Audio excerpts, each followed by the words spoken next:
Presence में अपने घुटनों के भार आओ। हालेलुया। अपने पड़ोसी से बोलो, स्वर्ग जाना अच्छी बात है, पर अकेले जाना बुरी बात है। हालेलुया। कि स्वर्ग तो हम जा रहे हैं जीसस क्राइस्ट को मानकर, बपतिस्मा लेकर, लेकिन क्या अपने फैमिली मेंबर्स के साथ जा रहे हैं कि नहीं? क्या लोगों को साथ लेकर जा रहे हैं कि नहीं? क्या लोगों को साथ बचाकर जा रहे हैं कि नहीं, कि अकेले जा रहे हैं हम? तो आज जो वचन आपको मिलेगा, मैं आपको बता सकता हूं, आप अपनी फैमिली मेंबर को बचा हुआ देखेंगे, अपने लोगों को बचा हुआ देखेंगे।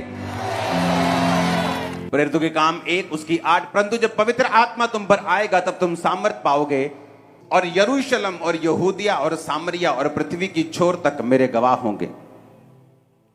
सबसे पहले परमेश्वर जो रूहें बचाने के लिए बोलता है वो यरूशलेम है। यरूशलेम है आपका घर,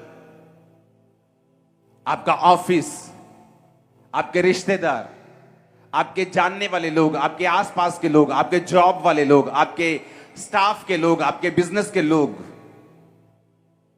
उसके बाद लिखा यहूदिया में और सामरिया में, यानी अन्य जातियों के, जहां आप उनको जानते नहीं। सामरिया अन्य जाति थी। यीशु मसीह ने कहा था अन्य जातियों के पास अभी मत जाना, समय आएगा मैं तुम्हें अन्य जातियों के पास भेजूंगा।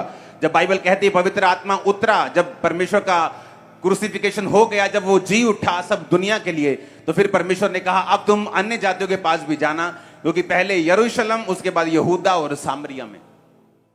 एक व्यक्ति जब पवित्र आत्मा की सामर्थ से भरता है तो बाइबल कहती है यरूशलेम में, यानी अपने घर में, अपनी जॉब वाले स्थान के ऊपर, अपने परिवार में, अपने रिश्तेदारों में वो परमेश्वर का गवाह बनता है।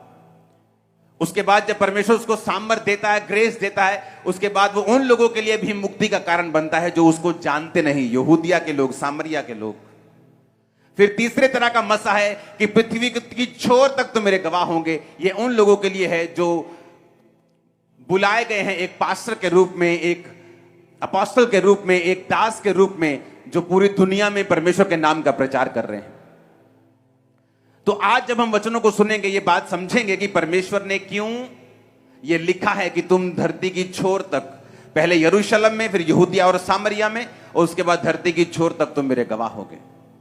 अपनी हाथों को उठाओ, बोलो जितना वचन आज मैं सुनूं, जितनी गवाहियां मैं सुनूं, मैं 100 गुना फलों को लेके आऊं। उठाओ अपने हाथों को, ऊंची आवाज में बात करो।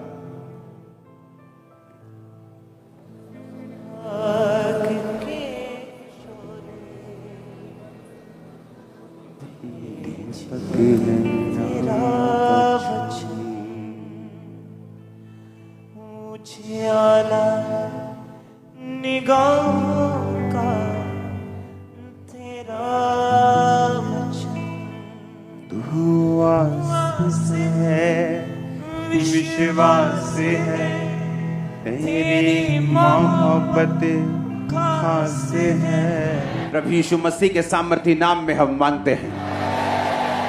इसलिए मैंने कहा था जब आपको ये मालूम हो जाए कि मुझे चर्च में फिजिकली प्रेजेंट रहना है, क्योंकि ये नॉर्मल संडे थर्सडे नहीं है कि आप लोग अनगैली कर दें। आपको जब मालूम होता है कि ग्रेस चर्च में अवेलेबल है, अगर ग्रेस है तो मुझे भी आलसी नहीं होना। अगर जीसस के बारे में मालूम है कि मेरे घर के बाहर से निकलना है तो मैं कल तैयार नहीं हो सकता। आज निकलना है तो मुझे आज छूना पड़ेगा अगर मैं रोगी हूं तो।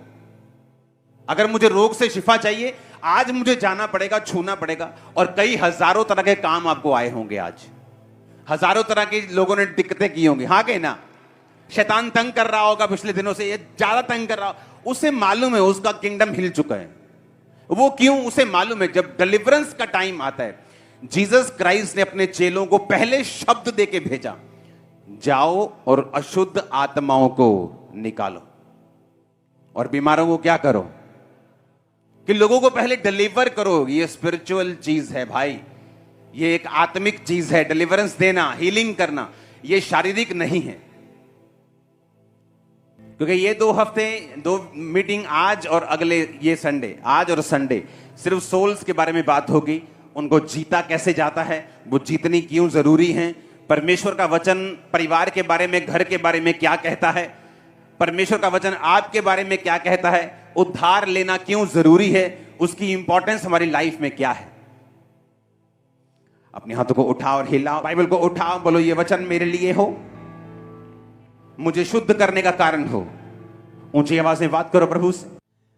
तू आस है, विश्वास है, तेरी मोहब्बत कास है, तुझ तक ले आती है खुदा, जिसको तेरी लगन। दीपक है मेरी राहों का तेरा वचन, ऐस मेरी आंखों से तेरी दया से, तेरे नाम में अपने हाथों को उठाकर बोलो जो वचन आज मैं सुनूंगा मैं उसे नोट करूंगा, मानूंगा और सिखाया भी करूंगा। प्रभु यीशु मसीह के सामर्थी नाम में हम मांगते हैं। अपने हाथों को उठाकर गैर भाषा में 5 मिनट आत्मा में आप प्रार्थना करेंगे, ऊंची आवाज में, गैर भाषाओं में ऊंची आवाज में।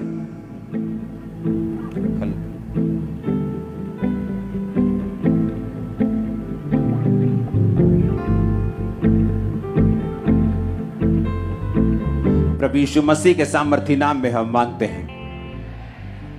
आज जब आप ये वचन को सुन रहे होंगे, मेरा बिलीव है कि आप बचने की, सेव होने की ग्रेस खुद भी हासिल कर रहे होंगे और आपका परिवार भी हासिल कर रहा होगा।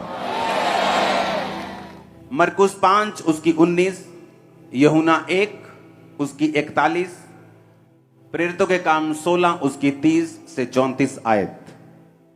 इसमें हमें यह मालूम होता है, मरकुस 5:19, परंतु उसने उसे आज्ञा ना दी साथ रहने की और कहा अपने घर जाकर अपने लोगों को बता कि तुझ पर दया करके प्रभु ने कैसे बड़े काम किए हैं। यीशु मसीह ने उस पागल व्यक्ति को, जब उसने हीलिंग को हासिल किया और उसने कहा कि मैं तेरे साथ आना चाहता हूं, तो यीशु मसीह ने कहा नहीं, तू मेरे साथ नहीं आ सकता, अब जाकर अपने घर को बता कि परमेश्वर ने तेरे लिए बड़े बड़े कार्य कैसे किए हैं। वचन ये कहता है वेरी क्लियरली कि परमेश्वर को ये चिंता है कि आपका घराना सेव हो, और ये बार बार परमेश्वर अपने वचनों के बीच से बता चुके हैं कि उसके वचन में लिखा है, यूहन्ना 1 उसकी 41 आयत, उसने अपने सगे भाई शमौन से मिलकर कहा हमको ख्रिस्त अर्थात मसीही मिल गया। प्रेरितों के काम 16 उसकी 30 से 34, उसने उन्हें बाहर लाकर कहा हे सज्जनों, उद्धार पाने के लिए मैं क्या करूं। यह वही जेलर था जब पौलुस और सिलास का भूकंप के साथ जेल टूट गई थी, परमेश्वर ने उन्हें आजाद कर दिया था, तो जेलर डर गया था। तो उसने कहा मैं उद्धार पाने के लिए क्या करूं। उन्होंने कहा प्रभु यीशु मसीह पर विश्वास कर तो तू और तेरा घराना उद्धार को पाएंगे। उन्होंने उसको और सारे घर के लोगों को प्रभु का वचन सुनाया। रात को उसी घड़ी उसने उन्हें ले जाकर उनके पांव धोए और उसने अपने सब लोग समेत तुरंत बपतिस्मा लिया। पौलुस ने कहा तू बच, तेरा घराना जो है वो बचाया जाएगा। ऐसा क्या है घराने में कि परमेश्वर आपके घराने में इंटरेस्टेड रहता है। वचन में लिखा है कि जब परमेश्वर ने एक चेले को बचाया तो उसने सगे भाई पतरस को जाके बोला कि हमको मसीह जो है वो मिल गया, आ तू भी चल उस मसीह के पास जो हमको मिला है। और प्रभु यीशु मसीह ने उस पागल व्यक्ति से बात की और कहा कि तू अब चंगा हो चुका, तू मेरे साथ नहीं, मैं तुझे रहना चाहता कि तू मेरे साथ रहे, लेकिन तेरी कॉलिंग है कि तू अपने घर जाए और अपने लोगों को बताए कि परमेश्वर ने तेरे लिए कैसे बड़े बड़े काम किए। परमेश्वर ये इंटरेस्टेड है कि आपका घराना बचाया जाए। ये बिब्लिकल है, ये वर्ड में से है। बाइबल कहती है कि जो कोई परमेश्वर प्रभु यीशु मसीह को ग्रहण करेगा, बपतिस्मा लेगा, यकीन करेगा कि वो आया, मारा गया मेरे गुनाहों की खातिर, वो गाड़ा गया और तीसरे दिन मुर्दों में से जी उठा, तो बाइबल कहती वो उद्धार को पाएगा। कुरनेलियस जो अच्छे अच्छे काम करता था, लेकिन फिर भी परमेश्वर ने कहा जा और पतरस को बुलाकर वचन सुन ताकि तू और तेरा घराना उद्धार पाए। आपके अच्छे काम आपको उद्धार नहीं दे सकते, आपके अच्छे काम आपको बचा नहीं सकते जब तक आपने प्रभु यीशु मसीह को ग्रहण नहीं किया। इसलिए कुरनेलियस को दूत ने कहा, जा और पतरस को सुन, बुलाकर वचन को सुन और बपतिस्मा ले, तू और तेरा घराना फिर उद्धार पाएंगे। और जेलर को भी उन्होंने यही कहा कि तू अगर प्रभु यीशु मसीह पर विश्वास करेगा और बपतिस्मा लेगा, तू और तेरा घराना उद्धार पाएंगे। परमेश्वर ने जक्कई को भी यही कहा था कि तू और तेरा घराना उद्धार पाएंगे। क्यों परमेश्वर आपके घराने में इंटरेस्टेड है? क्योंकि बाइबल कहती है परमेश्वर ये चाहता है कि आप बचाए जाएं, लेकिन आपके साथ साथ आपका घराना भी बचाया जाए। सबसे पहले हम ये जानेंगे कि क्यों साल्वेशन जो है वो जरूरी है। परमेश्वर ने कहा मत्ती 28 उसकी 18 से 20 आयत में, जीसस ने कहा कि स्वर्ग और पृथ्वी का सारा अधिकार मुझे दिया गया है, तुम जाओ और सब जातियों के लोगों को चेला बनाओ, उन्हें पिता पुत्र पवित्र आत्मा के नाम से बपतिस्मा दो और सब बातें जो मैंने तुम्हें आज्ञा दी है मानना सिखाओ, और देखो जगत के अंत तक मैं तुम्हारे साथ हूं। परमेश्वर ने कहा जाओ और लोगों को बचाओ, चेले को कहा जाओ और लोगों को बचाओ, और साथ में मिरेकल्स पावर उन्हें दी हीलिंग करने की, डिलीवरेंस करने की, कि जाओ और लोगों को बताओ कि स्वर्ग का राज्य निकट आ चुका है। क्यों साल्वेशन पर इतना परमेश्वर ने जोर दिया? लोगों को मन फिराने के लिए क्यों बोला? सोच को बदलने के लिए क्यों बोला? क्योंकि बाइबल कहती है आपके अच्छे कर्म आपको स्वर्ग नहीं लेके जा सकते, क्योंकि स्वर्ग जाने का एकमात्र द्वार है प्रभु यीशु मसीह। जो कोई उस द्वार से नहीं है वो स्वर्ग नहीं जा सकता। यीशु मसीह ने खुद कहा, मार्ग जीवन और सच्चाई मैं हूं। अब जब हमें साल्वेशन की मतलब समझ आता है कि परमेश्वर ये चाहता है कि हम सेव हों, हम बचें, हम अपने पापों से मन फिराकर तौबा करके स्वर्ग राज्य के वारिस हों, फिर वो ये भी चाहता है कि हमारा घराना भी बचाया जाए। लेकिन क्यों परमेश्वर ये चाहता है कि हमारी साल्वेशन इतनी इंपॉर्टेंट क्यों है? मैं आपको बताना चाहता हूं। नए लोगों के लिए साल्वेशन का इतना मतलब नहीं रहता। वो चर्च में एंट्री करते हैं हीलिंग के लिए, किसी ने बताया कि वहां हीलिंग होती है, डिलीवरेंस होती है, जाओ तुम चंगे हो जाओगे। उनको साल्वेशन से इतना मतलब नहीं होता, क्योंकि उनको पता नहीं होता कि साल्वेशन का मतलब क्या है, उद्धार का मतलब क्या है। मुझे प्रभु यीशु मसीह को ग्रहण करना है, मुझे पवित्र आत्मा पाना है, मुझे बपतिस्मा लेना है। मैंने तो पुराने टाइम में ये लिया हुआ है, मैंने तो फलाने जगह पे ये किया हुआ था, तो मैं बपतिस्मा कैसे ले सकता हूं? लेकिन बाइबल कहती है कि मसीह में सब नई सृष्टि है, पुरानी बातें बीत गई। जब आपका जो मकसद यूनिवर्सिटी जाना है, जब स्कूल टीचर से आपका जितना मर्जी प्यार हो, जब पास आउट हो जाते हैं तो आपको स्कूल छोड़ना पड़ता है। अगर आप पुरानी जिंदगी छोड़ेंगे नहीं, आप उद्धार नहीं पा सकते। अगर आप दो जगह पांव रखेंगे, आप उद्धार नहीं पा सकते। क्यों उद्धार पे परमेश्वर ने इतना जोर दिया? और उसी उद्धार को देने के लिए परमेश्वर ने अपने चेलों को पावर दी कि जाओ और उनके मुर्दों को जिलाओ, जाओ और उनके लंगड़ों को चंगा करो, उनके कोड़ियों को शुद्ध करो, जाओ उनके दुष्ट आत्मा को निकालो। और ये सारी मिरेकलस पावर और साइंस एंड वंडर्स परमेश्वर ने इसलिए दिए ताकि वो ये विश्वास कर सके कि प्रभु यीशु मसीह हमारा उद्धार करता है, और उसे ग्रहण कर सके और परमेश्वर के पीछे चल सके। ये सारी मिरेकलस पावर, ये हीलिंग टेस्टिमनीज, ये डिलीवरेंस टेस्टिमनीज, इनका एक ही मकसद है। वो मकसद है आपको उद्धार की ओर लेके जाना, आपको साल्वेशन की ओर लेके जाना, आपको परमेश्वर के साथ जोड़ना। यही मकसद है परमेश्वर का हीलिंग करने का। इसलिए परमेश्वर ने 38 साल के रोगी को बोला कि फिर से कोई पाप मत करना, ऐसा ना हो इससे भारी मुसीबत तुझ पे आ पड़े। अब 38 साल का रोगी जानता था। आपसे अगर मैं आपसे ये बोलूं कि गंदे काम मत करना दोबारा, तो आपको मालूम है कौन से गंदे काम आप करते हो। आपसे मैं बोलूं अच्छा फिर से बुरे काम मत करना, तो आपको मालूम होता है वो बुरे काम कौन से हैं। आप बोलते ठीक है जी मैं नहीं करूंगा। तो उस व्यक्ति को मालूम था कि वो पाप करता है, उद्धार से दूर है। इसलिए प्रभु यीशु मसीह ने जब कहा फिर से पाप मत करना, ऐसा ना हो इससे भारी मुसीबत उस पे आ पड़े, तो वो जानता था कि वो पाप, वो गुनाह कौन से हैं। क्योंकि यीशु मसीह ने उसको हील किया था ताकि वो पाप से अब दूर रहे, सेव रहे, साल्वेशन में और उद्धार में बना रहे। मेरी चर्च में एंट्री कैसे हुई? हीलिंग के लिए। मुझे मालूम हुआ कि चर्च में हीलिंग होती है। मेंटली अपसेट के अटैक होते थे, डिप्रेशन था, बहुत सारी बीमारियां थी, टूट चुका था, नशों में मरने वाला था, सुसाइड का सब तैयारी कर चुका था। लेकिन चर्च में गया सिर्फ हीलिंग के लिए कि चर्च में हीलिंग होती, वहां पे मैं छूट जाऊंगा। उद्धार के लिए नहीं गया। कितनी देर जाता रहा? हीलिंग के लिए। बपतिस्मा भी मैंने हीलिंग के लिए लिया था कि जल्दी ठीक हो जाऊंगा। लेकिन जब ये बात समझ आती है कि ये सारा कुछ परमेश्वर इसलिए कर रहा है कि आप उद्धार पाएं। बाइबल कहती है जब आदम ने पाप किया, उद्धार से दूर हुआ। बाय नेचर वो गुनाह आज हर बंदे में है। एक नए जन्मे बच्चे के अंदर भी वो ब्लड से पापी है, बाइबल कहती है, और उसको उद्धार की जरूरत है। और बाइबल कहती है जब हम जीसस क्राइस्ट पे बिलीव करते हैं कि वो हमारे गुनाहों की खातिर उसने अपने लहू को बहाया और वो तीसरे दिन मुर्दों में से जी उठा, कब्र में से निकल गया, विश्वास करते हैं, तो बाइबल कहती है अगर तू विश्वास करेगा तो तू उद्धार को पाएगा। लेकिन क्यों परमेश्वर इतना इंटरेस्टेड है मुझे उद्धार देने के लिए और मेरे परिवार को उद्धार देने के लिए? मैं उद्धार, वो मुझे हीलिंग दे दे, डिलीवरेंस दे दे, लेकिन वो मुझे उद्धार में ही रखना क्यों चाहता है? क्योंकि जिन लोगों को यह बात समझ आई है वो लोग कभी भी उन्होंने नॉर्मल फिर लाइफ नहीं जी है, उन्होंने विक्टोरियस लाइफ जी है। जो आपके ड्रीम लाइफ है, आप बोलते हो फलाना हीरो ड्रीम लाइफ जी रहा है, अगर आप उनके घरों में जाकर देखेंगे तो बदतर हालत है। वो ड्रीम लाइफ नहीं है, वो सिर्फ रियल लाइफ है, रियल लाइफ नहीं है। अगर आप रियल लाइफ में देखना चाहते हो, ड्रीम लाइफ को पूरा होते हुए आपकी लाइफ में बिना डिप्रेस्ड, बिना अटैक, बिना झंझट के आपको जिंदगी अगर आप जीना चाहते हो, विक्टोरियस लाइफ जीना चाहते हो, बिना डर के, बिना घबराहट के जीना चाहते हो, मैं आपको बता रहा हूं, फिर आप ये नहीं कहेंगे कि मैं कौन सा बिजनेस करूं, क्योंकि जिस जगह आप हाथ लगाएंगे वो सोना हो जाएगा। मैं आपको सच कह रहा हूं। अब हमारी प्रॉब्लम ये नहीं है कि हम मतलब कोई नया काम नहीं कर सकते। अब दिक्कत यह है कि काम जो मर्जी करें वो सफल होगा, लेकिन टाइम नहीं, इंटरेस्ट नहीं।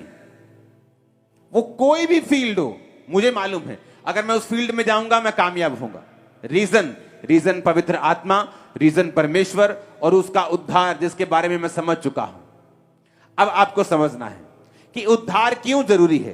पाप से दूर रहना, बपतिस्मा लेना, परमेश्वर में बने रहना, भवन से लगे रहना, भवन में रोपे रहकर उसमें बढ़ते रहना क्यों जरूरी है?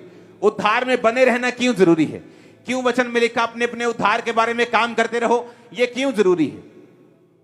भजन संहिता 51 उसकी 7 से 13 में लिखा, दाऊद कहता है जब वो पाप में गिर गया, जूफा से मुझे शुद्ध कर तो मैं पवित्र हो जाऊंगा, मुझे धो तो मैं बर्फ से भी अधिक सफेद बनूंगा। मुझे हर्ष और आनंद की बातें सुना, जिससे जो हड्डियां तूने तोड़ डाली हैं वो मगन हो जाएं। अपना मुख मेरे पापों की ओर से फेर ले, मेरे सारे अधर्म के कामों को मिटा डाल। हे परमेश्वर, मेरे अंदर शुद्ध मन उत्पन्न कर, मेरे भीतर स्थिर आत्मा नए सिरे से उत्पन्न कर। मुझे अपने सामने से निकाल ना दे और अपने पवित्र आत्मा को मुझसे अलग ना कर। अपने किए हुए उद्धार का हर्ष मुझे फिर से दे और उदार आत्मा देकर मुझे संभाल। तब मैं अपराधियों को तेरा मार्ग सिखाऊंगा और पापी तेरी ओर फिरेंगे। दाऊद ये बात अच्छी तरह से जानता था। आप जानते हैं आज क्यों कुछ फैमिलीज आपके घराने में ऐसी हैं, कुछ लोग ऐसे हैं जो बचाए नहीं गए? रीजन क्या है? आप जानते हैं जो लोग अपने विश्वासी घराने के सामने, अविश्वासी घराने के सामने अनसेफ जो बचे नहीं, वो एक यंग लड़का हो सकता है शराब पीने वाला, व्यभिचार में गिरा हुआ, संसार में खोया हुआ, गानों में खोया हुआ, गलत कामों में खोया हुआ, मौज मस्ती में खोया हुआ। आप जानते क्यों ये बच्चे बचाए नहीं जाते? क्यों फैमिलियों में साल्वेशन नहीं आती? उसका रीजन ये है कि एक विश्वासी ना तो खुद उद्धार की कीमत को समझता है, ना तो उसमें बना रहता है, और तीसरा ना ही उनकी जिंदगी अपने घर वालों के सामने ऐसी है कि वो उस जिंदगी से प्रभावित हो सके। अगर आप अपनी फैमिली को बचाना चाहते हैं, पहली बात आपको उनके सामने एक धर्मी जीवन जीना पड़ता है। आपको खुद उद्धार में जीना पड़ता है। अगर आप चाहते हैं आपका बेटा, आपकी बेटी, बाप, मां, भाई, बहन, रिश्तेदार बचाए जाएं, तो आपको लिव राइट, आपको उनके सामने जिंदगी सही तरह से परमेश्वर में बने रह के पवित्रताई में, पवित्र सामर्थ में, अनॉइंटिंग में, प्रेयर में, फास्टिंग में जुड़े रह के खुदावन के साथ आपको जीनी पड़ती है अगर आप चाहते हो वो बचाए जाए। लेकिन इस पॉइंट से पहले मैं आता हूं उद्धार क्यों इंपॉर्टेंट है, और जिनको उद्धार का समझ आया वो लोगों ने क्या किया इस दुनिया में। यह बात समझ आ गई कि परमेश्वर ने कहा कि अन्य जातियां इसी वस्तु की खोज में रहती हैं। अच्छा घर लेना है, बेटे को कनाडा भेजना है, लड़की की अच्छी शादी करनी है, अच्छे कपड़े डालने हैं, बड़ा घर लेना है, गाड़ी। परमेश्वर ने कहा अन्य जातियां इन्हीं वस्तुओं की खोज में रहती हैं, पर तुम्हारा स्वर्ग के पिता जानता है तुम्हें इन वस्तुओं की जरूरत है। अन्य जाति उन्हीं चीजों की खोज में रहती हैं, दुखों के साथ चलती हैं, दुख मिले हुए उनकी सेवका, उनकी बरकत में भी 100 में से 2 कामयाब 4 कामयाब होते हैं, उसके साथ भी दुख मिले होते हैं। परमेश्वर ने कहा तेरा पिता जानता है तुझे इन वस्तुओं की जरूरत है। तो कहता है पहले उसके धर्म और राज्य की खोज कर, तो ये सारी वस्तुएं तुझे पीछे पड़ के मिल जाएंगी। अब सुनो, दाऊद कौन था? दाऊद एक भेड़ों और बकरियों को चराने वाला, एक घर का सबसे रिजेक्टेड पर्सन था। जब शमूएल मसा करने के लिए उसके भाइयों को आया, एक जन को आया जिसे परमेश्वर ने कहा था राजा होने के लिए मसा करना, तो वचन समझाता है कि दाऊद इतना रिजेक्टेड था, इतना भूला हुआ जन था। जैसे कि फैमिली में होता है ना, चाचा भूला हुआ होता है, चाचे को कोई याद ही नहीं करता। वो सारी फैमिली बताए चाचा है ही नहीं है, वो चाचा इतना लल्लू किस्म का है, इतना इफेक्टलेस है, इतना कमजोर किस्म का, उसको याद ही नहीं करता चाचा को। या चाचा ऐसा है कि कोई रिजेक्शन का आत्मा उसकी लाइफ में काम करते हैं। दाऊद इतना रिजेक्टेड था कि उसकी फैमिली इतना बड़ा फंक्शन हो जाए, क्योंकि अगर पुराने नियम में, आज तो आप विजिट करते हो, पुराने नियम में ऐसा कोई रिवाज नहीं था। तो अगर नबी किसी के घर गया है, असली वाला नबी, वो आजकल वाला नहीं, असली वाला, तो लोग टांगे कांपती थी। उन्हें मालूम था या तो जीवन लेके आया या मौत लेके आया, या तो सजा का हुक्म लेके आया या एक बड़ी बरकत। तो लोग उनसे डरते थे हमेशा, और लोग पूछते थे क्या तू मित्र भाव से आया या कैसे आया। तो लोग घबरा जाते थे उनको देख के कि क्यों आया, कि परमेश्वर का नबी है, कोई मैसेज लेके आया तो पता नहीं क्या होने वाला है हमारे साथ। तो जब उनके घर में इतना बड़ा फंक्शन हुआ कि शमूएल नबी, उस जमाने का ऐसा नबी कि जिसकी बात धरती पे नहीं गिरती थी, वो आया, तो लोग दाऊद को भूल गए। इसका मतलब इतना भूला हुआ जन था। लेकिन वचन कहता है दाऊद भेड़ बकरियों को चराने के समय भी अपने उद्धार में बना रहा, और जब वो भेड़ बकरियों को चराता था तब भी वो पाप में नहीं गिरा और अपने उद्धार में वो बना रहा। होता क्या है जब आप उद्धार में बने रहते हैं? इसलिए परमेश्वर ने कहा जो सर्वशक्तिमान परम प्रधान के छाए हुए स्थान में बैठा रहे, वो सर्वशक्तिमान की छाया में ठिकाना पाएगा। छाए हुए स्थान में बैठे रहने का मतलब है अपनी साल्वेशन में बने रहना, अपने उद्धार में बने रहना। यशब का मतलब है बैठे रहने का मतलब है कि जो कुर्सी परमेश्वर ने तुम्हें दी है एक विश्वासी की, कि तुम एक विश्वासी हो चुके हो, अब तुम्हारी घर में कोई ऐसा फंक्शन है जहां पर परमेश्वर की आराधना नहीं की जाएगी, बल्कि परमेश्वर को दूर रखा जाएगा। अगर तुम विश्वासी हो तो अपनी कुर्सी छोड़कर तुम उस फंक्शन को अटेंड करने के लिए नहीं जाओगे। तुम ऐसी जगहों पे नहीं जाओगे जो वहां परमेश्वर की आराधना नहीं होती। तुम वहां पर नहीं जाओगे चाहे घूमने के लिए भी हो। क्यों? क्योंकि तुम परम प्रधान के छाए हुए स्थान में भी बैठे रहना चाहते हो, उद्धार में ही बने रहना चाहते हो। जिसको समझ आई कि उद्धार जरूरी क्यों है, वो इन बातों को पूरा करता है। अब होता क्या है, जब दाऊद अपने उद्धार में बना रहा तो क्या हुआ? उद्धार में बने रहने के कारण, क्योंकि जब उद्धार में आप चलते हैं, हो सकता है आपकी लाइफ में कोई बदलाव ना आए। पहले 2 साल 4 साल 5 साल आप वही जॉब करते रहें, आप वही काम करते रहें, वही पैसे में चलते रहें, वही नॉर्मल लाइफ बिताते रहें। लेकिन बाइबल ये कहती है जो अपने घर चट्टान पर बनाते हैं, चट्टान पर घर बनने में समय तो लग सकता है, लेकिन जब घर बनके तैयार हो जाएगा लोग वाव वाव बोलने जरूर आएंगे। अब जब दाऊद का आत्मिक घर बन रहा था और वो उद्धार में बना हुआ है, तो बाइबल कहती है समय आता जब परमेश्वर आपको पे चेक देता है, आपको तनख्वाह देता है। कुछ कंपनी आपको 1 साल बाद तनख्वाह देती है, एनुअल इनकम देती है। तो दाऊद की कई बार परमेश्वर जो इनकम देता है ना उद्धार में बने रहने की, वो कई बार लेट आती है, इकट्ठी आती है। पर जब इकट्ठी आती है तो मजा भी बड़ा आता है कि लाखों रुपए आ गए एकदम से, कहां हजार आना था। तो दाऊद को इकट्ठी मिलती है पे चेक। क्या? शमूएल आके उसको मसा कर जाता है। अब वो फिर उद्धार में बना हुआ है, अभी सिर्फ मसा किया, उसको हुआ कुछ नहीं। जब मसा किया फिर उद्धार में बना रहा, परमेश्वर के साथ जुड़ा रहा। एक दिन क्या होता है, उल्टा शाऊल उसके मगर लग जाता है, मारने की कोशिश करता है, भागना पड़ता है, लेकिन उद्धार से बाहर नहीं आया। तो क्या हुआ? राजा बन गया, सिर्फ यहूदा के गोत्र का। फिर बना रहा इजराइल के पूरे 12 गोत्रों का। उद्धार में बना रहा, 66 लड़ाइयां लड़ी, 66 जीती। इकोनॉमी डाउन होने के बजाय अब चली गई। आज एक यूक्रेन की लड़ाई हो रही है रशिया के साथ। कहीं कनक महंगी हो चुकी है, कहीं खाना महंगा हो चुका है, कहीं तेल महंगा हो चुका है, कहीं पेट्रोलियम महंगा हो चुका है, फ्लाइट्स महंगी हो चुकी, सब कुछ गड़बड़, पूरी दुनिया में इफेक्ट हुआ उसका। दाऊद जिस देश में रहता था 66 लड़ाइयां लड़के भी वो पूरा स्ट्रांग था। क्यों? दाऊद को उद्धार का मतलब मालूम था। उसको मालूम था मैं जहां जा रहा हूं मुझे सफलता मिल रही है, जिस लड़ाई में जा रहा हूं परमेश्वर मुझे गाइड कर रहा है, वो मुझसे बात कर रहा है। क्योंकि अगर आप उद्धार में हैं तो परमेश्वर आपको गाइड करता है, उसका आत्मा आपसे बात करता है। अगर आप परमेश्वर के ज्यादा करीब हैं वो आपसे बोल के बात करता है। आप विश्वासी टाइप हैं, आप अच्छे विश्वासी हैं, कई बार वो दिल में डालता है, तो आपको ये मालूम होना चाहिए कि जरूरी नहीं परमेश्वर आपसे बोल से बात करे। ओके, जो खास सेवकाई के लिए बुलाए गए कई बार उनसे परमेश्वर बोल के बात करता है, वो दिल में डालता है। तो दाऊद उद्धार में बना रहा, धीरे धीरे राजा बना, 12 गोत्रों का राजा बना, 66 लड़ाइयां लड़ी, जीती, और बाइबल कहती है अपने सारे एनिमीज के ऊपर उसने कब्जा कर लिया। कोई भी दाऊद के ऊपर कब्जा नहीं कर पाया। दाऊद एक लौता राजा था पूरे इजरायली हिस्ट्री का जिसको कोई हटा नहीं सका। बूढ़ा होके पूरा इतना बूढ़ा हो गया कि कपड़े भी उसको गर्म नहीं रख पाते थे, और बाइबल कहती पूरी उम्र का होके वो मरा और परमेश्वर के पास गया। रीजन क्या है? जब दाऊद ने पाप किया तो उसने कहा अपने किए हुए उद्धार का हर्ष मुझे फिर से दे। पता है क्यों? जब आप सेव होते हैं, जब आप उद्धार में होते हैं, एक हर्ष आपके अंदर होता है, एक आनंद आपके अंदर होता है। बीमारी के साथ साथ भी वो चलता है, कई बार परीक्षा के साथ साथ भी कई बार वो चलता है। लेकिन दाऊद को मालूम था कि उद्धार अगर मेरे पास होगा तो मैं जहां जाऊंगा मैं सफल होऊंगा, और अगर मेरे पास उद्धार नहीं होगा तो पता नहीं कौन सा एनिमी मुझे किस टाइम हरा के जाएगा। और उसने कहा मुझे उद्धार का हर्ष फिर से दे, तब मैं अपराधियों को तेरा मार्ग सिखाऊंगा।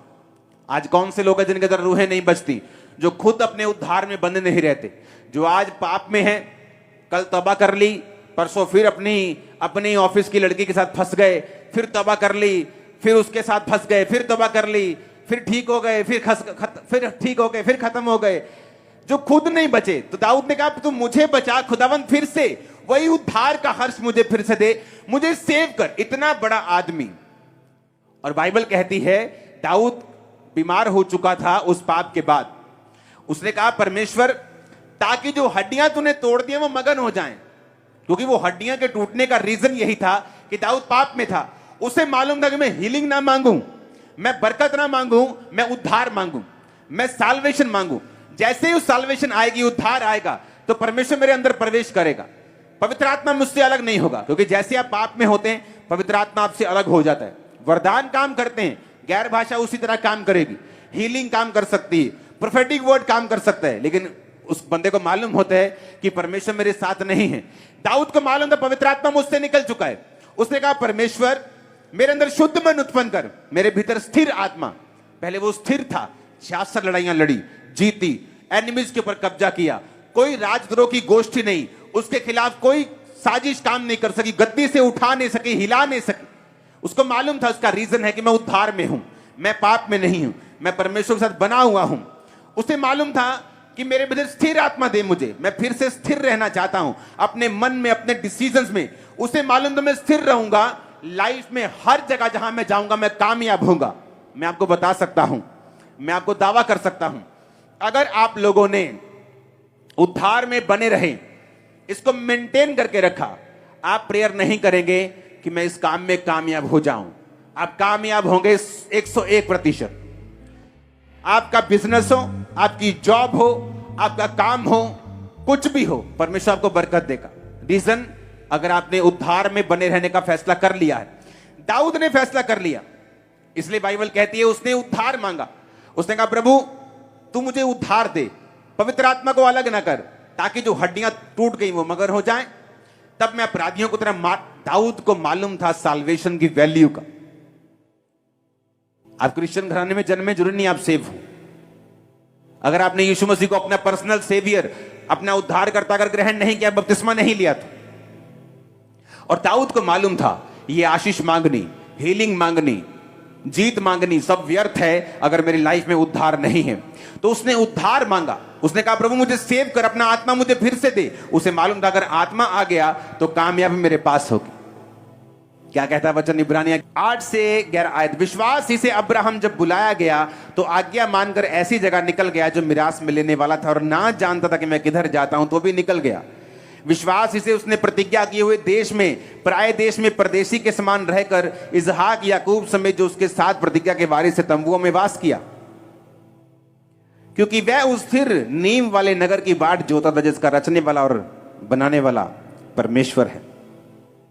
कौन से स्थिर नींव वाला नगर?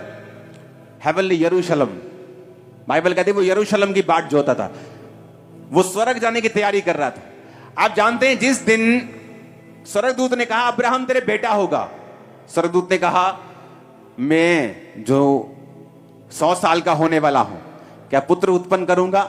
मेरी पत्नी जो बूढ़ी हो चुकी है 90 साल की, क्या वो संतान पैदा करेगी? इस्माइल तेरी दृष्टि में खुदाबंद बना रहे यही बहुत है। इस्माइल जो 86 साल की उम्र में उसके हुआ था, उसने कहा वही बहुत है। अब्राहम को यह बिलीव हो चुका था कि अब उसके संतान नहीं होगी। इतने सालों के बाद भी खुदा ने बोला था कि जा और तेरा वंश बालू के समान होगा, रेत के किणकों के समान। उसके वायदे पूरे नहीं हो रहे थे, तब भी बाइबल कहती है उसका ध्यान स्वर्गीय यरूशलेम की ओर था। वो ये विश्वास कर चुका था कि अब मेरे बेटा नहीं होगा, कोई बात नहीं, लेकिन मैं अपनी साल्वेशन को खत्म थोड़ी कर सकता हूं। अपनी हीलिंग के चक्कर में मैं स्वर्ग मिस थोड़ी कर सकता हूं। मुझे परमेश्वर ने अगर फाइनेंशियल बरकत नहीं दी तो क्या मैं स्वर्ग मिस कर दूं? क्या शराब पीने चले जाऊं? क्या पाप करने चले जाऊं? बाइबल कहती है जिन्होंने इस तरह से उद्धार को संभाला है कि दुनिया की बरकत उनके लिए मायने नहीं रखती, उन्होंने इतनी बरकत पाई है कि बाइबल कहती है वो गवाह होते हैं।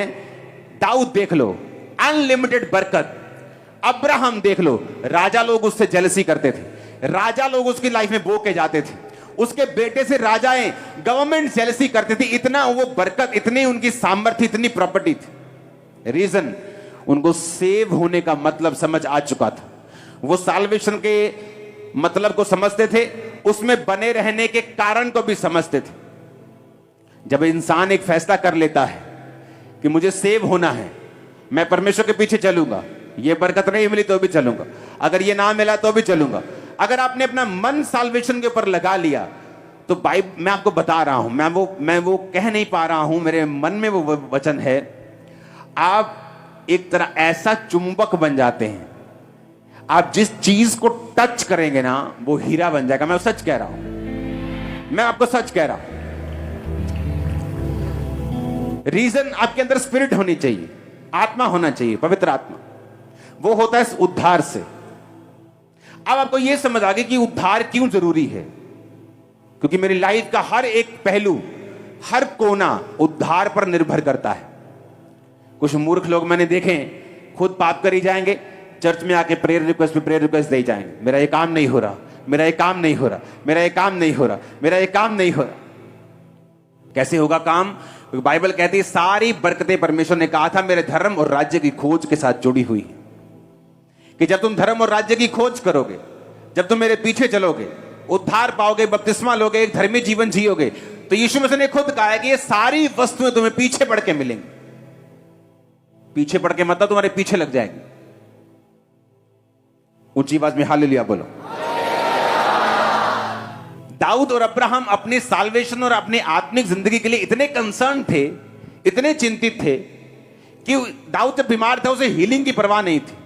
उसे यही था कि जो गलती हो गई, मैं उद्धार से दूर हो गया हूं, मैं वापस आ जाऊं। अब्राहम को अपनी चंगाई की परवाह नहीं थी कि अगर बेटा नहीं हुआ तो वायदे कहां गए, लोग क्या कहेंगे, जिस घराने से मैं निकला हूं अन्य जातियों से वो क्या कहेंगे कि खुदा ने वायदा पूरा नहीं किया। उसे कोई परवाह नहीं थी, लोग क्या कहेंगे, हीलिंग होगी कि नहीं, बच्चा होगा कि नहीं। कहता मैं स्वर्गीय यरूशलेम की बाट जोता हूं।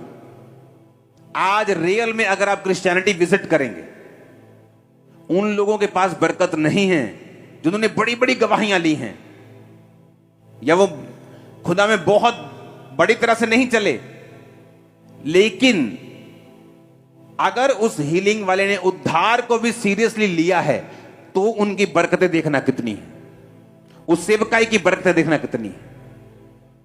जिन्होंने साल्वेशन को सीरियसली लेकर परमेश्वर को फॉलो किया है।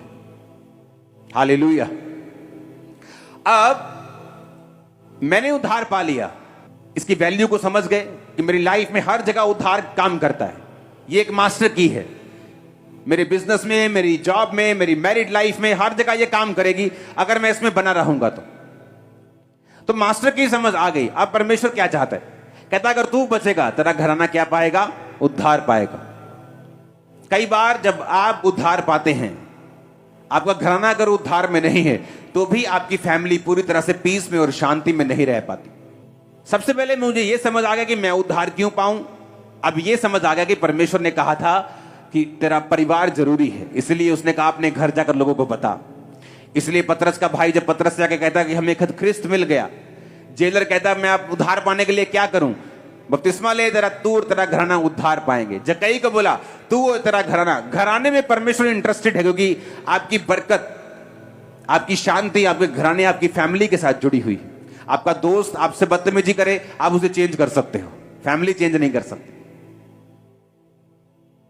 उसी घर में सोना है जाके, पति चेंज नहीं कर, पत्नी चेंज नहीं कर सकते, बच्चे चेंज नहीं कर सकते, माता पिता चेंज नहीं कर सकते, भाई बहन चेंज नहीं कर। तो परमेश्वर इंटरेस्टेड है आपकी फैमिली भी बचाई जाए। तो जो अगर आप अपनी फैमिली को सेव होते देखना चाहते हैं, कितने लोग आप में से हैं जिनका कोई ना कोई फैमिली मेंबर अभी सेव होने के लिए रहता है? हाथ खड़ा करो। ये देखो, ये वचन आप लोगों के लिए खुदा ने भेजा, सच कह रहा हूं कि नहीं? देखो सबके हाथ खड़े, कोई ना कोई फैमिली मेंबर है। अब बचाना कैसे है, उनको सेव कैसे करना है? क्योंकि पहले हमें बेस समझने की जरूरत है। वो क्या है कि मैं क्यों सेव हूं, मुझे उद्धार की जरूरत क्या? अगर चर्च में हीलिंग हो रही है तो मैं हीलिंग चाहिए, मैं हीलिंग लेके जाता हूं। बरकत मिल रही है, डिलीवरेंस मिल रही है, मैं लेके जाता हूं। लेकिन बाइबल कहती है बरकत मिल जाएगी अगर हीलिंग वरदान है, तुम हीलिंग लेके चले जाओगे, बड़ी बड़ी हीलिंग हो जाएंगी, लेकिन उसको मेंटेन कैसे करोगे, बना के कैसे रखोगे? जीसस ने कहा हीलिंग तो हो गई तेरी 38 साल के रोगी को, लेकिन तू बना के कैसे रखेगा हीलिंग को? अगर तू फिर से पाप नहीं करेगा तो हीलिंग में बना रहेगा। तो उद्धार जरूरी है, हीलिंग से पहले भी, हीलिंग के बाद में भी, इस जीवन में भी, ऊपर भी। ये आपको पीछा नहीं छोड़ेगा। अब जब ये समझ आ गई कि उद्धार क्यों इंपॉर्टेंट है, वो मेरी हीलिंग, मेरी डिलीवरेंस, वो हर जगह काम करता है, मुझे कामयाब करता है, सिर बनाता है, परमेश्वर के हर वायदे को एक्टिवेट करता है। वचन में जितने वायदे प्रोमिसेस हैं, उद्धार उसका एंट्री पॉइंट है। अगर उद्धार में हम नहीं है, वो कोई वायदा हमारे लिए नहीं है। जीसस ने पावर क्यों दी? उद्धार देने के लिए। हीलिंग गिफ्ट क्यों दिया? उद्धार देने के लिए। परमेश्वर ने प्रेरित क्यों ठहराए? पास्टर्स, इवेंजलिस्ट, प्रॉफिट्स क्यों ठहराए? ताकि कलीसिया उन्नति पाए, उद्धार में बनी रहे। पौलुस ने क्यों कहा अपने अपने उद्धार के बारे में काम करते रहो, फाइट करते रहो, क्योंकि उद्धार जरूरी है। ये तो समझ आ गया। अब परमेश्वर इंटरेस्टेड क्यों है तुम्हारा घराना उद्धार पाए? क्योंकि तुम अपने घराने को चेंज नहीं कर सकते, वो तो उसी घर में है। मां को चेंज नहीं कर, दोस्त को चेंज कर दोगे, मां को चेंज नहीं कर सकते, बाप को चेंज नहीं कर सकते। उसी घर में जाके सोना है। अगर तुम अच्छी तरह से नहीं चलोगे, कच्चा पक्का चलोगे, गुनगुना चलोगे, गर्म नहीं होगे, तो उसी फैमिली में लोग होंगे जो बचाए नहीं गए होंगे। तुम्हारा आनंद जो है वो पूरा नहीं होगा, कंप्लीट नहीं होगा, तुम्हारा जॉय अधूरा रहेगा। तो बचाऊं कैसे फैमिली को? क्योंकि बहुत से लोग उद्धार पाने के बाद ऐसी गलतियां करते हैं कि वो खुद तो बच जाते हैं लेकिन फैमिली बच नहीं पाती। क्योंकि फैमिली को बचाने के लिए आपको कुछ ऐसे पॉइंट्स नोटिस करने पड़ेंगे जो आपकी फैमिली को सेव होने में आपकी मदद करें। और मेरी बात पे यकीन रखना, जब आपकी फैमिली पूरी सेव होती है, आपका घर का माहौल स्वर्ग के जैसा होता है। मैं आपको सच कह रहा हूं। हालेलुया। आप एक ग्रोथ के बारे में बातें करते हैं, बढ़ने के बारे में बात करते हैं, इंप्रूवमेंट के बारे में बात करते हैं, आगे बढ़ने के बारे में बात करते हैं। जब आपकी पूरी फैमिली सेव होती है तो गलती कैसे करते हैं? जब मैं मसीह में आया 2004 में, तो देखो गलती कहां भी होती है। तो एक व्यक्ति ने मेरी मदर से बात की कि आपको, एक विडो है, उनको आपको राशन आप दे सकते हैं महीने में। तो एक तरह की जैसे किसी पे जबरदस्ती थोपना होता है, तो वो थोप दिया उस पे। तो मुझे हर महीने बोलते थे कि अपनी मम्मी से बोलना कि इतने पैसे इतने महीने की इतनी तारीख में वो दे दिया करें। तो मेरी मम्मी तो 3 महीने में ही, जब मैंने बपतिस्मा लिया, तो वो बैक स्लाइड हो गई थी। घर में लड़ाई, पापा लड़ रहे हैं, बिजनेस बिजनेस बिजनेस। तो जब एक बंदा सेव ही नहीं है तो उससे पैसे क्या करने हमने। लेकिन कई बार जब अगुवाई करने वाला लालची होता है तो तब भी प्रजा मुश्किल में होती। तो मैंने जाके बोलना, वो बुला रहे हैं, पैसे मांग रहे हैं, आपको आपने वायदा किया था आपको देने, ਤੁਹਾਡੀ ਹੁਣ ਲੱਤ टूट जानी, देखो पैसे टाइम नहीं, ਤੁਹਾਡੀ बांह टूट जानी, प्रभु ने तेन सजा। ऐसी बातें घर में होने लगी और क्या हुआ कि परमेश्वर के करीब आने की बजाय वो और दूर चले गए। और जब मैं मसीह में ग्रो हुआ, बढ़ा, तो परमेश्वर ने मुझे फैमिलीज को और लोगों को जीतना सिखाया। कई बार जब हम अच्छी संगतियों में नहीं होते, बहुत प्रॉब्लम्स होती हमारे परिवारों में, कई तरह के रफड़े झगड़े चक्कर ड्रामेबाजियां, बहुत कुछ। जब मैं मसीह में आगे बढ़ा, आपका एक फैमिली मेंबर है, आप मान लो एक लड़की है जो व्यभिचार में गिर गई। अब लोगों को तो नहीं पता व्यभिचार में, लेकिन फैमिली मेंबर्स को पता है।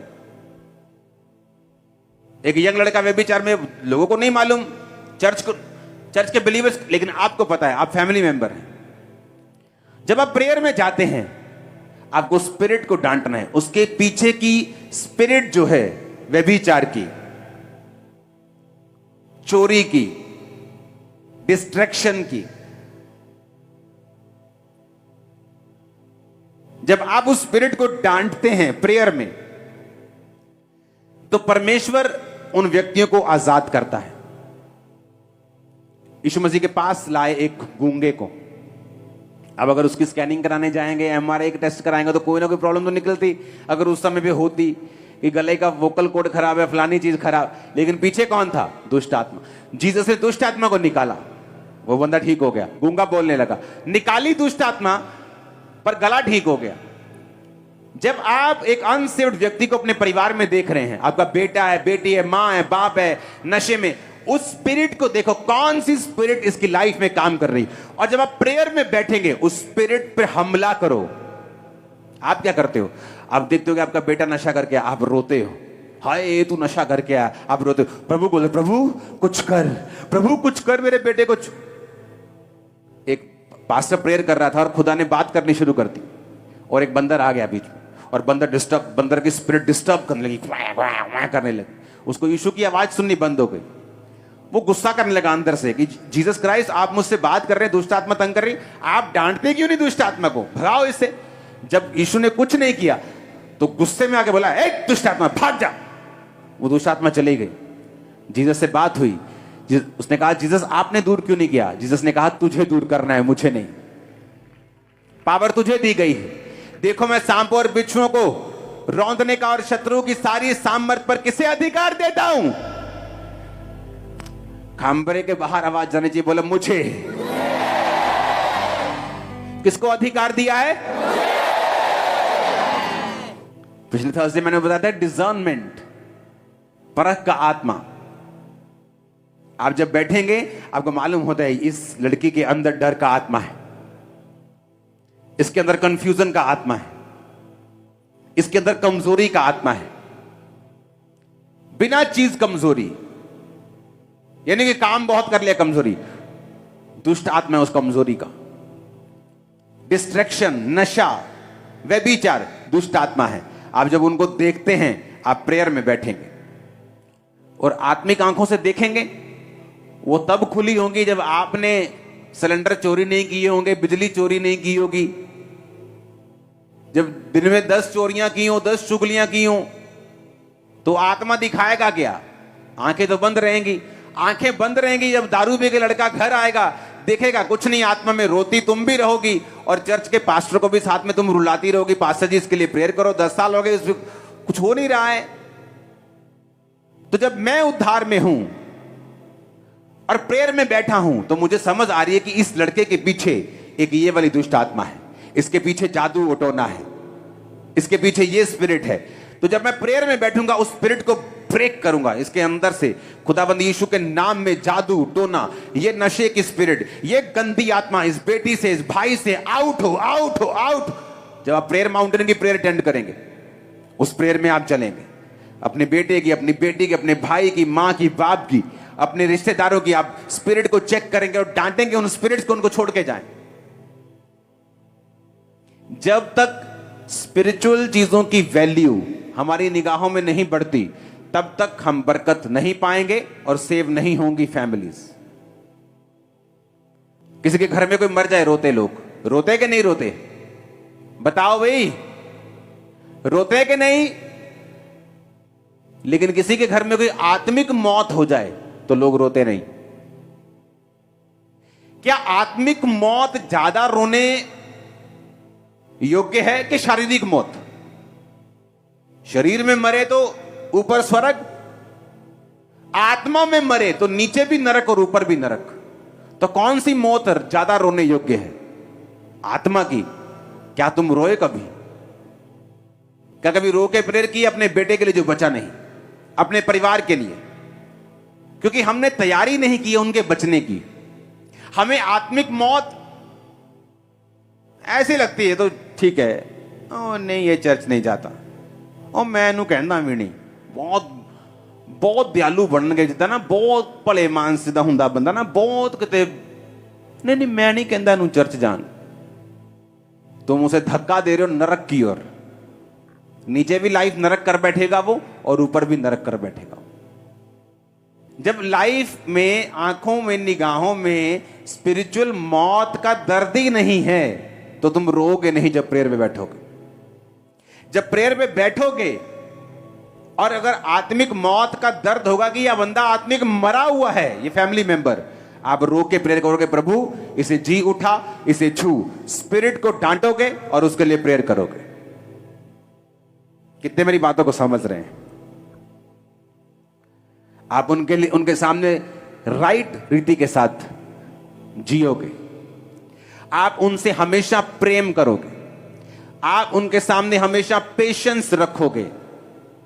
आपने 10 बार प्रीच किया, 11वीं बार वो फिर वही गलती करें, आप उन पे भड़क नहीं सकते कि तूने सुनता नहीं, मैं कितनी बार समझाया तू आ काम नहीं करना, यीशु मसीह मान। नो, आप नहीं कर सकते। साल्वेशन जबरदस्ती की नहीं है। आप एक मां होने के नाते उस पर मां का फर्ज अदा कर सकते हो कि आप उसको जबरदस्ती बोल दो कि आज तुझे चर्च चलना है, वो अलग बात है। लेकिन एक अनसेव्ड लॉस्ट सोल को हमेशा बचाने के लिए आपको यह बार बार उन्हें बताना पड़ेगा कि परमेश्वर की योजना तेरी लाइफ के लिए अच्छी है। परमेश्वर तुझसे प्यार करता है। परमेश्वर तुझसे इतना प्यार करता है कि वो तेरी लाइफ को ब्लेस्ड करना चाहता है, तुझे खुश देखना चाहता है। परमेश्वर तेरे लिए भला सोचता है, उसकी योजनाएं तेरे लिए भली हैं। आप उसे 1 दिन नहीं, 2 दिन नहीं, 2 साल नहीं, 10 साल नहीं, 20 साल भी यही बात बताओगे, जब तक वो बचता नहीं। आप अगर पेशेंस खो दोगे, धीरज खो दोगे, वो नहीं बचेगा। आप गुस्सा करोगे, वो नहीं बचेगा। ये गलती मैंने मसीह के पहले साल में की, जब थ्रेटन करके मैं चाहता कि इनको मसीह में लेके आया जाए। ऐसा नहीं होता, क्योंकि जिस ग्रुप में आप रहते हैं उसी के जैसी बातें आप बोलने लगते हैं। लेकिन बाद में जब मसीह में मैं ग्रो हुआ, समझ आया कि मसीह प्रेम है, गॉड इज लव, तो मुझे लव के बारे में प्रीच करना है और राइट लिव करना है। मैंने को बताया, जब मैंने अपनी माता को मैंने अपने सभी फैमिली मेंबर्स को बपतिस्मा दिया, अपने भाई को छोड़ के, क्योंकि उसने मेरे साथ लिया था। एक भी जन को मैंने प्रीच नहीं किया बैठकर, उन्होंने मेरी जिंदगी को देखा और मसीह को ग्रहण किया। और जब पहले मैं लड़ के प्रीच कर रहा था, वो मसीह से दूर हो रहे थे। क्योंकि अगर आप सही तरह से जिएंगे नहीं, राइट कैरेक्टर के साथ उनके सामने सब कुछ नहीं लेके आएंगे, आपके फैमिली मेंबर्स नहीं बचेंगे। आप दुनिया बचा सकते हो, फैमिली मेंबर्स नहीं, क्योंकि दुनिया आपके गिफ्ट से बच जाती है, आपके कैरेक्टर से उनको लेना देना नहीं। कैरेक्टर आपको मेंटेन रखता है, बचा के रखता है, बना के रखता है। लेकिन फैमिली कैरेक्टर देखती है, करीबी लोग कैरेक्टर देखते हैं। हालेलुया, ऊंची आवाज में हालेलुया बोलो। तो फैमिली मेंबर्स को बचाना है तो स्पिरिट को रिकॉग्नाइज करना है, कौन सी उनकी लाइफ में काम करती है, उसको डांटना है। वो आलस की स्पिरिट है, डर की स्पिरिट है, कमजोरी की स्पिरिट है, अशुद्धता की स्पिरिट है, वो कौन सी स्पिरिट है, आप उसको स्पिरिट को पहचान कर उसको डांटना है। उनके सामने सही रहना है, उनसे प्यार करना है, उनके सामने धीरज रखना है, और अपने, अगर आप पत्नी हैं, एक अच्छी पत्नी बने। आपके घर के बर्तन गंदे हो सारी रात और आप बोले मैं प्रार्थना करने बैठ गई थी और घर की सफाई ना हो, और आपका पति बचा हुआ नहीं है, तो वो आप खुद एक रुकावट है अपने पति को सेव करने में। आप बोले मैं तो सेवक हूं, मैं तो पास्टर हूं, और आपकी पत्नी भूखी और बच्चे स्कूल जाने से बैठे हो, आप एक अच्छे पास्टर नहीं हैं। कृपया करके सेवकाई छोड़ दें, क्योंकि जीसस ने कहा जो अपना घर नहीं संभाल सकता वो सेवा नहीं कर सकता। अगर आप कैरेक्टर में नहीं हैं, सुनो, लोग बोलते हैं अच्छा बिजनेस में फेल हो गए, चलो पादरी बन जाओ। अगर तुम बिजनेस में फेल हो गए, तुम चर्च में भी फेल हो। तुम्हें पहले कोई चेला ताश नहीं खेल रहा था जब जीसस ने बुलाया, कोई नाव पर जाल धो रहा था, सब काम कर रहे थे। कोई चाहे बड़े लेवल का काम कर रहा था, कोई छोटे लेवल का काम कर रहा, लेकिन सब काम कर रहे थे, कोई वेला नहीं था। अपने आप को वेले रहने से बचाओ, अपना एक नमूना बनाओ, अपनी फैमिली में एक नमूना पेश करो, अपने आप को एक कांटेक्ट पॉइंट की तरह रखो कि जीसस का आप कांटेक्ट पॉइंट है, जिसके जरिए से परमेश्वर ने साल्वेशन देनी है। अगर उसको आप करप्ट करेंगे, खराब करेंगे, तो आप यीशु मसीह की योजना के ऊपर एक रुकावट डालेंगे। कितने इन बातों को समझ रहे हैं? उद्धार क्यों जरूरी है समझ गए, क्यों लेना है समझ गए, यीशु मसीह ने पावर क्यों दी, हीलिंग क्यों दी समझ गए, खुद उद्धार लेना है क्यों ये समझ गए, परिवार क्यों देना है ये समझ गए। और मैं आपको बता रहा हूं, आप जब राइटली जिएंगे, सही रीति के साथ जिएंगे, आपका बेटा आपको चोरी के पैसे लाके देता है, आप एक विश्वासी मां है, किस हाथ से, किस मुंह से उस पैसे को पकड़ती हैं और किस हाथ से उसका आटा, दाल और चावल खाती हैं, आप सेव नहीं है। आपको सिखाना है, चाहे कुछ दिन भूखे रहो, कुछ दिन दुखी रहो, क्योंकि राइट स्पिरिट में रह के हमें परमेश्वर में बढ़ना है, ताकि हम सेव हों और हमारे परिवार बचाए जाएं। हालेलुया। आप जब राइट जिएंगे, आप देखना ग्रेस काम करेगी। एक पास्टर अपनी चर्च में प्रीच करता था, प्रीच कर करके थक गया, लोग नहीं सुधरे। कहता मैं इतना फ्रस्ट्रेट हो गया अपनी सेवकाई से, मैं दूर जाके प्रेयर करने लगा। कुछ हफ्ते मैंने प्रार्थना में बिताए, और जब मैं वापस आया तो कहता पुलपिट में मैंने प्रचार शुरू भी नहीं किया था, अभी वर्शिप भी कर रहा था, लोग रोने लग गए, प्रभु मुझे माफ कर, आज मैं तौबा करता हूं, तौबा करती हूं। रीजन, जब आप खुद परमेश्वर के साथ सही हो जाते हैं तो ऑटोमेटिकली साल्वेशन और हीलिंग और डिलीवरेंस आपके परिवारों में काम करना शुरू कर देती है। आप हल्का सा अपने बेटे को बोलेंगे बेटा आज क्रिसमस चलना है, और आप हैरान होंगे वो मान गया, क्योंकि उसके पीछे आपने प्रेयर कर ली है, आपने स्पिरिट को डांट दिया है, आपने शैतान को बांध दिया, उसकी पावर फिनिश कर दी, आपने पेशेंस दिखाया है, पिछले 4 महीने धीरज दिखाया है, प्रेयर की है, प्यार दिखाया है, प्रेयर की है, खुद सेव हो, खुद साल्वेशन में, उद्धार में, पाप से दूर हो, बने हुए उद्धार में। तो जब आप बोलेंगे बेटा चर्च चलना है, आगे से आवाज आएगी ओके मम्मा चलते हैं, बस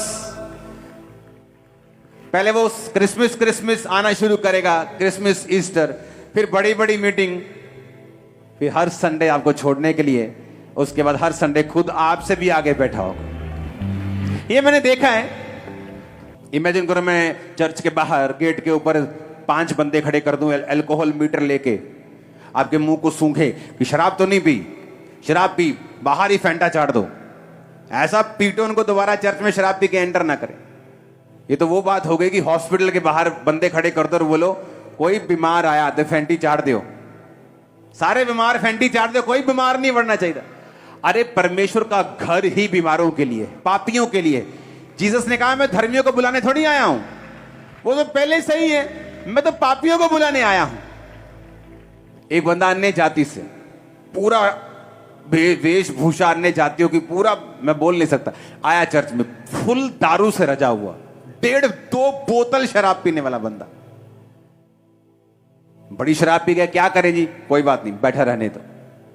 परमेश्वर ने पहले संडे छुआ, शराब छोड़ दी। अब इमेजिन करो उसको प्यार ना दिखाया होता, उसको मारा होता, पीटा होता, बोला था परमेश्वर का घर तूने अशुद्ध कर दिया। ये स्पिरिचुअल हॉस्पिटल है। अगर यहां बीमार नहीं आएंगे तो कहां जाएंगे? आपको नशे वाले मिलते हैं तो बोलो कोई प्रॉब्लम नहीं, आ जाओ। वही मैं चिट्टा लाया, ओ यार चल तू, चिट्टा लाया, पीला लाया, चल चिंता ना कर तू, चल चलते हैं। नशा किया कोई बात नहीं, नशा करके अपने घर जाते हो ना, वो भी खुदा का घर है, आ जाओ कोई बात नहीं। अगर जीसस जीवित है तो छू लेगा उसको, बचा लेगा उसको। हालेलुया। लव, पेशेंस, प्रेयर, तैयारी, ऐसे लोग नहीं बचते। हालेलुया। आपको तैयारी करनी पड़ती है उनको बचता हुआ देखने के लिए। आपको प्यार करना पड़ता है लोगों को। दुनिया की सबसे बड़ी चर्च जहां जिस सेवक के द्वारा बचाई गई, उसको बचाने वाली एक विश्वासी औरत थी। उसको टीबी हो चुकी थी बंदे को, उसका दादा और पापा सेम बीमारी से मर गए थे। तब 1950 में जब टीबी होती थी तो वो कैंसर की तरह थी, तब लोग मर जाते थे, बीमारी का इलाज नहीं था। तो जब उसको टीबी हुई, वो मरने वाला था, ब्लड मुंह से आना शुरू हो गया, तो एक लड़की आके उसको बोलने लगी बाइबल पढ़ना। कहता नहीं मैं बौद्ध धर्म से हूं, हम बाइबल नहीं पढ़ते। उसने कहा प्रभु यीशु तुम्हें चंगा करेगा, यीशु धर्म बदलने नहीं आया, जीवन बदलने आया, आप बाइबल पढ़ो। उसने कहा नहीं नहीं मैं नहीं ले सकता। वो रोने लगी लड़की, प्रेयर करने लगी रो के, प्रभु इसके दिल को छू। उसने कहा ठीक है तू रो मत। कई बार इतनी सी जबरदस्ती करनी पड़ती है आपको कि चला चर्च में चलते हैं, प्यार के साथ, गुस्से के साथ नहीं, लव के साथ, पैशन के साथ। बाइबल कहती है जीसस क्राइस्ट जब लोगों को देते थे तो तरस से भरते थे। वो उस तरस आपके अंदर होना चाहिए, वो पैशन होना चाहिए, वो जेलसी खुदा के लिए होनी चाहिए। उसने बाइबल ली, कहता ठीक है, कहता मैंने बाइबल इसलिए नहीं मैं पढ़ूंगा, इसलिए कि रोना बंद कर दे, चली जाए। कहता जब वो चली गई, मैंने अचानक बाइबल खोली, पढ़ने लगा, तो जब हीलिंग स्क्रिप्चर्स पढ़ने लगा, हीलिंग पद पढ़ने लगा, चंगाई वाले लाइनें पढ़ने लगा, तो जीसस ने उसे छूना शुरू कर दिया और हीलिंग देनी शुरू कर दी। और वहां से पैदा हुई दुनिया की सबसे बड़ी चर्च साउथ कोरिया। आज वो सेवक खुदा के पास है, पूरे बुढ़ापे में होकर खुदा के पास चला गया।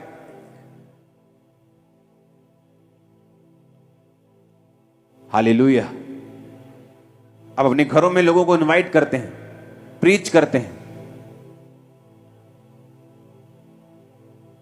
तो ऐसा भी होता है कि आपके घर के बाहर एक नॉन बिलीवर आया और आपकी मीटिंग से घर के बाहर सिगरेट पी रहा हो और आप उस पर गुस्सा करते रहे, तो तेनों नहीं पता तू चर्च आया है। आप उससे प्रेम करेंगे, वो खुद सिगरेट को लात मार देगा एक दिन, मैं आपको बता रहा हूं। जीसस ने पाप से नफरत की है, पापी से नफरत नहीं की। हमें पाप से नफरत करनी है, हमें गंदगी से नफरत करनी है, आदमी से नफरत नहीं करनी। इसीलिए क्रिश्चियनिटी, जो आज 400 करोड़ लोग इसे दुनिया के हर कोने में अगर आप देखोगे भीड़ें लगी भी परमेश्वर के पीछे, रीजन वो प्यार करने वाला परमेश्वर है। जो नया व्यक्ति आपके पास आया, अगर वो घर के बाहर जाकर वो चैनी खैनी लगा रहा है तो उसे डांटो मत, डोंट वरी, एक दिन वही होगा जो प्रीच करने वाला भी हो सकता है। जिस दिन मैं चर्च देखने के लिए गया था 16 अगस्त 2004 रात को 8 बजे, उस टाइम मैंने नशा किया हुआ था। इमेजिन करो अगर पास्टर लोग बोल देते कि भाई साहब आपने अभी खाया पिया हुआ है, कल आना, तो होता कल आता ही ना, मैं भूल जाता, बोलते चल छोड़ो, सालों बाद फिर ये योजना टल जाती है, मर जाता। लेकिन जब आप प्रेम करते हैं, प्यार करते हो, क्योंकि हॉस्पिटल्स तभी चाहिए जब आप बीमार हैं।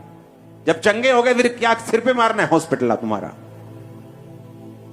कौन जाता है डॉक्टर के पास जब वो चंगा भला हो?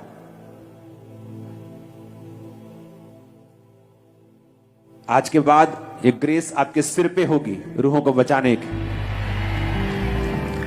जीसस ने क्यों कहा पवित्र आत्मा से भरो, उद्धार पाओगे, पवित्र आत्मा तुम्हारे पास है, तुम भरोगे। फिर उसने कहा तुम यहूदिया, यरूशलेम, यरूशलेम, यहूदिया, सामरिया और पृथ्वी का छोर। पहले तुम अपना घर बचाओगे, ऑफिस बचाओगे, रिश्तेदार बचाओगे, फिर अन्य जाति बचाओगे, जब अगले लेवल पे जाओगे, दुनिया बचाओ। कितने मेरी बात को समझ रहे हैं? इसलिए उसने कहा जब तुम उद्धार में बने रहोगे तो पहला टारगेट फैमिली, फिर अन्य जाति लोग, तुम्हारे घर मोहल्ले के, तुम्हारे नगर के, तीसरा